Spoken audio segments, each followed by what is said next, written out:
Saat itu, pertengahan abad ke-19, belum ada bioskop, TV, dan tentunya internet. Jadi, hiburannya juga belum banyak. Tapi, ada seorang pria yang mencoba memukau banyak orang dengan mempertaruhkan nyawanya. Namanya William Leonard Horne, atau lebih dikenal sebagai The Great Farini. Tahun 1852, di Bowmanville, Ontario, calon pemain akrobat, penjelajah, dan penemu ini saat itu masih belia.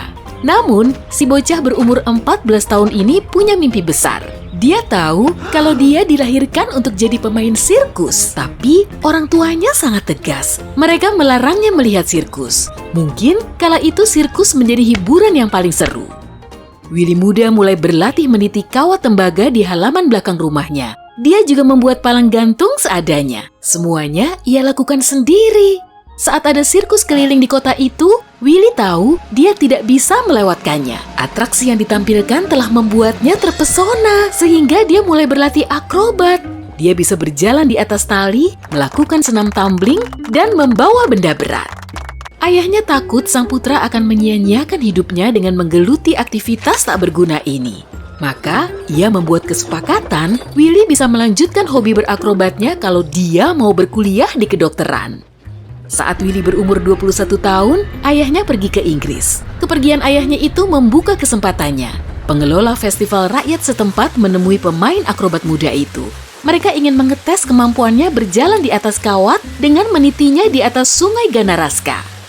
Pertunjukan dan makanan yang disediakan di festival rakyat itu mulai kehilangan daya tariknya karena memang tidak ada variasi, itu saja. Kehadiran Willy bisa memberi angin segar yang sangat dibutuhkan di festival itu. Dia bisa berjalan di udara, dan dia mengiyakan. Penampilan William Hahn sungguh memukau. Dia perlu nama panggung yang cocok agar bisa terus membekas di pikiran banyak orang. Suatu hari, dia membaca tentang dokter sekaligus petualang asal Italia, namanya Luigi Carlo Farini. Karena terinspirasi, dia menamai dirinya Signor Farini, kemudian berganti The Great Farini. Seutas tali diikatkan dari bangunan berlantai 4, lalu disambungkan sejauh 200 meter melintasi sungai Ganaraska. Surat kabar setempat memuat peristiwa ini, lalu menjulukinya The Grand Ascension. Pertunjukan ini berakhir sukses. Tapi Farini belum jadi yang terhebat. Posisinya masih nomor 2 setelah The Great Blondin yang mampu berjalan di atas tali sejauh 3.000 meter melintasi air terjun Niagara. Akrobat ini berhasil dia rampungkan hanya beberapa bulan sebelum akrobat Ganaraska. Farini tahu dia harus membuat permainannya lebih menantang. Dia memang mengagumi Blondin, tapi juga berambisi untuk mengalahkannya. Blondin seorang pemain akrobat yang tangguh dan sulit dikalahkan. Dia lebih berpengalaman dan 14 tahun lebih senior dari Farini. Blondin tidak cuma berakrobat, tapi juga membuatnya greget. Dia memang penghibur terbaik.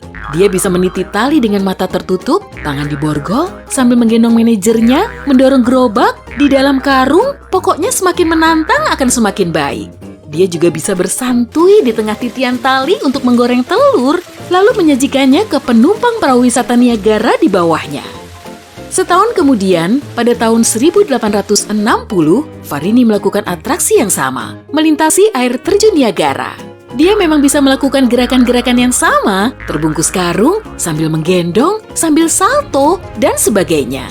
Tapi Farini mengalahkan pesaingnya dengan menyeimbangkan tubuh sambil berjalan di atas kepala, menggantung di tali dengan telapak kakinya, dan menggendong ember. Saat dia berjalan, dia juga menurunkan ember ke sungai untuk menimba airnya, kemudian ia gunakan untuk mencuci. Blondin menegaskan kalau akrobatnya tidak akan bisa dimainkan oleh orang lain. Maka, Signor Farini menantang idolanya itu beberapa kali untuk berkompetisi di atas Niagara. The Great Blondin tidak pernah menyambutnya, termasuk tantangan saat Farini menggendong Blondin sampai setengah titian tali, kemudian gantian. Meski sudah mengupayakan berbagai cara, Farini tetap tidak bisa menandingi Blondin. Blondinlah sang jawara, bahkan di mata keluarga kerajaan. Pangeran Wales dan calon Raja Inggris juga terpesona dengan penampilan Blondin. Dia meremehkan Farini. Meski Blondin terus membuktikan diri sebagai pemain akrobat yang hebat dan terbaik, sebetulnya Farini lebih banyak meraup uang. Blondin harus mengumpulkan recehan untuk mendapatkan uang, sedangkan Farini memang punya bakat dalam bisnis. Dia bekerja sama dengan perusahaan jawatan kereta api lokal yang mengantar para penumpang menuju lokasi pertunjukannya. Maka, dapat persenan dari tiket kereta yang terjual. Kedua orang tuanya semakin kecewa meski Farini semakin sukses. Ayahnya ingin agar dia menjadi dokter, tapi dia menolak. Meski tanpa dukungan keluarganya, serta gagal menggeser posisi Blondin, The Great Farini terus berjuang sendiri. Kondisi ini tidak berlangsung lama kok. Pada tahun 1861, saat umurnya 23 tahun, Farini menikahi gadis cantik bernama Mary Osborne. Sebagai istri pemain akrobat, kehidupan wanita ini tentunya berbeda dari kebanyakan orang. Farini melatihnya untuk memegangi punggungnya saat berjalan di atas tali, dan Mary menjadi pasangan duetnya. Sampai kemudian, hari tragis itu datang membayang. Pada tahun berikutnya, Mary menggapai-gapai tangannya di tengah sorak-sorai penonton. Dia kehilangan keseimbangan, lalu tergelincir. Tapi Farini berhasil meraih gaunnya dengan satu tangan. Saat dia berusaha menarik istrinya yang masih muda itu, takdir berkata lain. Tiba-tiba, gaunnya robek dan sang istri terjatuh. Hidup Farini hancur lebur, tapi seperti kata pepatah, waktu bisa menyembuhkan. Pada tahun 1870, semuanya mulai membaik saat dia mengenal Lulu, pemain akrobat muda dari Paris. Lulu biasa tampil di gedung teater berkapasitas 4.000 kursi di Champs-Élysées dengan melompat setinggi 8 meter yang kemudian bertambah jadi 12 meter.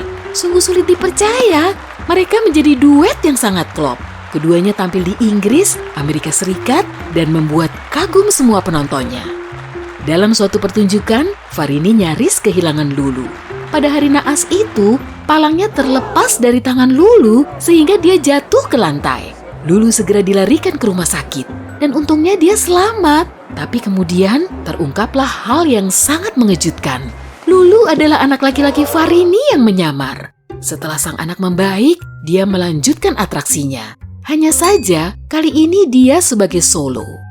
Dulu, Royal Westminster Aquarium di London terkenal sebagai pusatnya hiburan. Tapi pengelolanya mengalami masalah keuangan sehingga meminta bantuan Farini.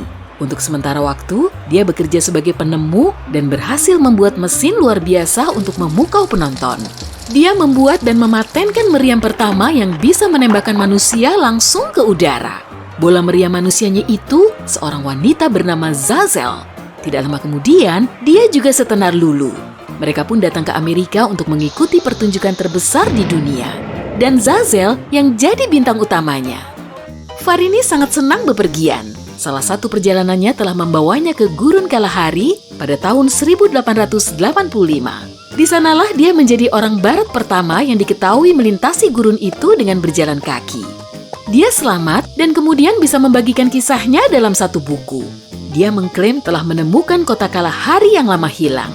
Klaimnya itu tidak resmi karena dia tidak pernah membuktikannya. Putranya ikut serta dalam perjalanan itu, dia juga membuat sketsa dan mengambil foto petualangan mereka. Saat usianya 50 tahun pun, Farini masih merindukan pertunjukan. Pada tahun 1888, dia mempromosikan lompatan parasut menegangkan setinggi 900 meter oleh seorang penerbang balon udara bernama Thomas Scott Baldwin. Sebagian orang menganggap mungkin dialah orang pertama yang menggunakan parasut. Sungguh luar biasa. Farini tidak cuma berminat di bidang akrobatik. Dia melukis dengan cat minyak saat usianya mulai lanjut. Ternyata dia sangat berbakat. Karyanya sudah ditampilkan dalam pameran nasional. Dia juga berbakat dalam bidang botani. Setiap kali bepergian, dia selalu membawa pulang bibit atau biji-bijian sebagai oleh-oleh. Dia bahkan menerbitkan 2 buku tentang tanaman dan bunga. Berkat banyaknya perjalanan selama hidupnya, ia bisa berbicara 7 bahasa. Penguasaan bahasanya cukup bagus. Dia juga menerjemahkan cerita-cerita dari surat kabar berbahasa Jerman. Dia memang dibantu istrinya, seorang pemain piano asal Jerman, Anna Müller. Mereka menikah pada tahun 1886. Saat Farini menua, dia mulai mencurahkan waktu dan tenaganya untuk mengerjakan proyek lain. Dia menjadi investor sukses di dunia pertambangan, perkereta apian, dan beberapa industri lain. Dia juga menekuni bidang invensi, menyabet hak paten atas 30-an penemuan, di antaranya mesin kemasan kaleng, suku cadang kettle, dan mesin uap, peralatan berkebun, serta teater. Suatu ketika, seorang peramal bilang Farini akan hidup selama 100 tahun. ramalannya hampir mendekati benar. Dia memang hidup sampai usia 90 tahun dan mungkin tidak pernah sehari pun merasa bosan dalam hidupnya.